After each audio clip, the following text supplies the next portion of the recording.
আমি শুরুতে নবীনদেরকে শুভেচ্ছা জানাচ্ছি। আপনারা নবীন হয়ে ক্যাম্পাসে এসেছেন। কোরআনের একটি আয়াত স্মরণ করিয়ে দিচ্ছি। আল্লাহ তাআলা বলেছেন, ইয়া আইয়ুহাল্লাযীনা আমানুত্তাকুল্লাহ ওয়াল তানজুরু নাফসুম মা কদ্দামাত লিগাদ, যে হে ঈমানদাররা, হে বিশ্বাসীরা, তোমরা আল্লাহকে ভয় করো এবং তোমরা ভবিষ্যতের জন্য, পরবর্তীর জন্য কি জমা করতেছো সেটা তোমরা ভাবো। অর্থাৎ আজকে আপনি নবীন হয়ে এসেছেন, এখন আপনার ভিতরে একটা ইমোশনাল পজিশন কাজ করছে। এই ক্যাম্পাস আপনার জন্য সবচেয়ে ভালো মানুষ হওয়ার, সবচেয়ে প্রোডাক্টিভ মানুষ হওয়ার জন্য যে উইংসগুলো প্রয়োজন সেটা যেমন আছে, আবার ইন দ্য সেম ওয়েতে সমাজের সবচেয়ে ধ্বংসপ্রাপ্ত একজন মানুষ হওয়ার জন্য যা কিছু প্রয়োজন সেগুলো এখানে আনাচে কানাচে বিভিন্ন জায়গা আছে। এখন সিদ্ধান্ত আপনার। আপনি কি আপনার আজকে নবীন বরণ, এই নবীনের দিনটাকে স্মরণ করবেন, নাকি যেদিন এই ক্যাম্পাস থেকে আপনি বের হয়ে যাবেন, যেদিন গেট দিয়ে বের হওয়ার সময় আপনার মধ্যে এই অনুভূতি জন্ম নিবে, যেদিন আমি নবীন ছিলাম, আমি এই সিদ্ধান্তগুলো নিয়েছিলাম, এই স্বপ্নগুলো দেখেছিলাম, এবং প্রত্যেকটি স্বপ্নকে বাস্তবায়ন করে আজকে আমি এখান থেকে বিদায় নিচ্ছি, তাহলে সেটাই হবে আপনার সার্থকতা। একজন মুমিন এবং বিশ্বাসীর এটাই সবচেয়ে বড় বিষয়, যে তিনি এখন কি করছেন সেটা বিষয় না, আমি কতটুকু পথ হেঁটে এসেছি এটা মুখ্য বিষয় না, কিন্তু আমি কোথায় যেতে চাই, আমার গন্তব্য কোথায়, সেই গন্তব্যের দিকে আমার দৃষ্টি রাখতে হবে। এবং সেই গন্তব্যে পৌঁছার জন্য যত ধরনের কষ্ট, যত পরিশ্রম, যা কিছু প্রয়োজন সবকিছু আমার করতে হবে। পারা যাবে? জুলাইকে আমরা শুধুমাত্র আন্দোলন হিসেবে দেখব না, জুলাই একটি জাগরণ, পুরো জাতির মধ্যে একটি জাগরণ তৈরি করেছে।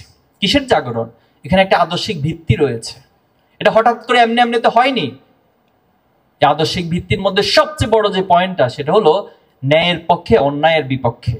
আমি সবসময় ন্যায়ের পক্ষে থাকবো, অন্যায়ের বিরুদ্ধে প্রতিবাদ করব। অন্যায়ের বিরুদ্ধে প্রতিবাদ করার ক্ষেত্রে আমি কোনো কার্পণ্য করব না। প্রয়োজনের জন্য আমার জীবন দিতে হয়, তাহলে আমরা আবু সাঈদের মতো দাঁড়িয়ে যাব, আমরা মুগ্ধের মতো, মানবতার মতো মানুষের পাশে দাঁড়িয়ে যাব। যদি এটা করতে পারি, তাহলে এটা হচ্ছে আমার জীবনের সার্থকতা, এবং আমি আমার পরবর্তী প্রজন্মের জন্য সুন্দর, সুবিমল, সমৃদ্ধ একটা বাংলাদেশ তৈরি করে যাওয়া। আমাদের এখানে ভিশনের মধ্যে লেখা আছে যে সমৃদ্ধ বাংলাদেশ গড়ার লক্ষ্যে সৎ, দক্ষ এবং দেশপ্রেমিক নাগরিক তৈরি করা। আজকে যদি আপনি দেশপ্রেমকে দেশ গড়ার মাধ্যম মনে করে থাকেন, তাহলে সেখানে সততা হবে আপনার পথ প্রদর্শক। সততা ব্যতীত আপনি এই মাধ্যমকে কোনোদিন তার সঠিক জায়গায় নিয়ে যেতে পারবেন না। আর সেখানে দক্ষতা হবে সেটার পূর্ণতা, সেটার পরিপূর্ণতা যদি দিতে চান, তাহলে আপনাকে অবশ্যই দক্ষ হতে হবে। তাহলে তিনটি জিনিসের কম্বিনেশন যদি করতে পারি, তাহলে আমাদের এই জুলাই আলটিমেটলি তার আদর্শিক জায়গায় পৌঁছতে পারবে। এবং যে উদ্দেশ্যে আমাদের ভাইয়েরা, আমাদের বোনেরা, আমাদের মায়েরা, আমাদের বাবারা, ছোট ছোট বাচ্চারা জীবন দিয়েছে, তাদের সে জীবন, তাদের সে রক্তগুলো সার্থক হবে। আমরা পারবো ইনশাল্লাহ। তাহলে আমার লাইনটা বলে শেষ করে, অনেকগুলো কথা ছিল, সব কথা আজকের জন্য স্টপ। ভবিষ্যতে যদি কোনোদিন দেখা হয় তখন বলবো ইনশাল্লাহ। লাইনটা হলো 30 সেকেন্ডের লাইন। আল্লাহ রাসূলুল্লাহ সাল্লাল্লাহু আলাইহি ওয়াসাল্লাম বিদায় হজের ভাষণে তিনি একটি সবাইকে একটি ভাষণ দিয়েছিলেন, বক্তব্য দিয়ে তিনি সেখানে বলেছেন যে তোমাদের জন্য দুটো জিনিসকে রেখে যাচ্ছি, একটি হলো কিতাবুল্লাহ, আরেকটি হলো সুন্নতে রাসূলুল্লাহ।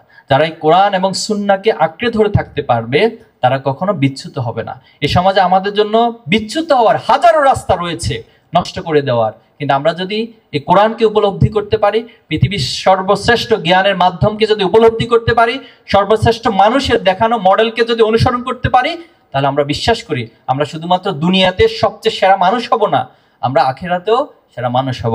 এজন্য আমাদের দোয়া হচ্ছে, রব্বানা আতিনা ফিদ দুনিয়া হাসানা ওয়া ফিল আখিরাতি হাসানা ওয়া কিনা আযাবান নার। আমরা দুনিয়াতেও শ্রেষ্ঠ হতে চাই, দুনিয়ার মানুষকে দেখাতে চাই যে আপনাদের এই সমস্ত নোংরামি, নষ্টামি, বদমাশি এগুলো চলবে না, বরং সততার মধ্য দিয়ে পৃথিবীতে টিকে থাকতে, পৃথিবীতে সততা প্রতিষ্ঠিত হবে।